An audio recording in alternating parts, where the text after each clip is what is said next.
South Sudan is slated to become the world's newest country on July 9th, but in recent weeks, the path to independence has been riddled with violence. Nearly 100 civilians have been killed in the disputed oil-rich Abyei region, according to a local administrator. A newly established demilitarized zone between the north and south is welcome news to many South Sudanese residents who are gearing up for the independence celebration.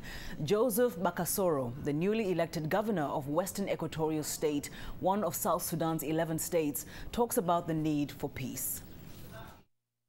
The UN body is asked to intervene and be in the buffer zone to prevent further conflicts between South and North. This is going to help very much so that at least the people of Abyei can have relevant peace. And then after that, we continue our negotiation with the Sudan government. And that's why we came here also to seek assistance from the US government to put pressure on Sudan government to respect the CPA and respect the people of Abyei who are supposed to go for referendum. Up to now, the issue of referendum is dragging behind, and they are attacking the Abyei people, but they are supposed to respect the CPA and let people go for referendum to decide whether to come to the south or to belong to the north. Gbakasoro ran as an independent in last year's elections. He says the new government is going to face many challenges, among them meeting the people's high expectations. But he says the South Sudanese government has started reconstruction efforts, including infrastructure.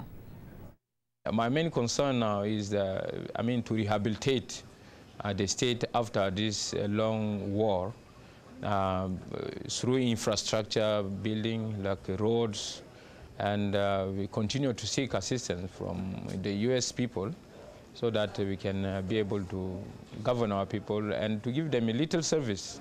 Health service is the most poorest in the state, and we see that the death rate is very high because from malaria, diseases that we can cure, but since we don't have medication, we don't have qualified doctors and nurses who can run this, then it becomes a problem for us.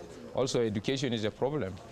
Since the 22 years of war, most of the teachers who were trained have been exhausted, they are outdated, and we need fresh teachers to come in, but since we were in the war, we couldn't be able to train more teachers.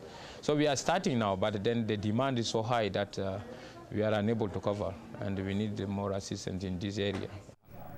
Mr. Gbakasoro, a newly elected governor in South Sudan, also says the new country's economic growth will be determined by its agriculture, not oil, and that's where most investment should go.